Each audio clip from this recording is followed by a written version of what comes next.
मेहनत का फल। एक गांव में दो मित्र नकुल और सोहन रहते थे। नकुल बहुत धार्मिक था और भगवान को बहुत मानता था, जबकि सोहन बहुत मेहनती था। एक बार दोनों ने मिलकर 1 बीघा जमीन खरीदी, जिससे वह बहुत फसल उगाकर अपना घर बनाना चाहते थे। सोहन तो खेत में बहुत मेहनत करता, लेकिन नकुल कुछ काम नहीं करता, बल्कि मंदिर में जाकर भगवान से अच्छी फसल के लिए प्रार्थना करता। इसी तरह समय बीतता गया। कुछ समय बाद खेत की फसल पककर तैयार हो गई, जिसको दोनों ने बाजार ले जाकर बेच दिया और उनको अच्छा पैसा मिला।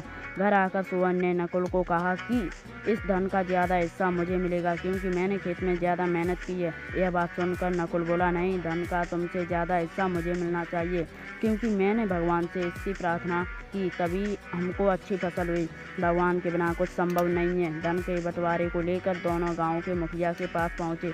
मुखिया ने दोनों की सारी बात सुनकर उन दोनों को 1-1 बोरा चावल का दिया, जिसमें कंकड़ मिले हुए थे। मुखिया ने कहा कि कल सुबह तुम दोनों को इसमें से चावल और कंकड़ अलग करके लाने हैं, तब मैं निर्णय करूंगा कि इस धन का ज़्यादा हिस्सा किसको मिलना चाहिए। दोनों चावल की बोरी लेकर अपने घर चले गए। सोहन ने रात भर जागकर चावल और कंकड़ को अलग किया।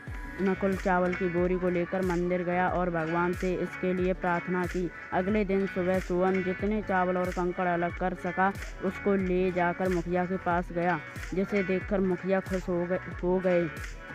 नकुल वैसी की वैसी बोरी को ले जाकर मुखिया के पास गया। मुखिया ने नकुल को कहा कि दिखाओ तुमने कितने चावल साफ किए हैं। नकुल ने कहा कि मुझे भगवान पर पूरा भरोसा है, चावल साफ हो गए होंगे। जब बोरी को खोला गया तो चावल और कंकड़ वैसे के वैसे ही थे।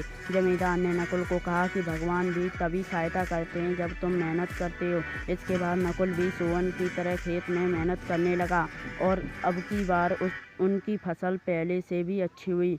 सीख। इस कहानी से हमें यह सीख मिलती है कि हमें कभी भी भगवान के भरोसे नहीं बैठना चाहिए। हमें सफलता प्राप्त करने के लिए मेहनत करनी चाहिए।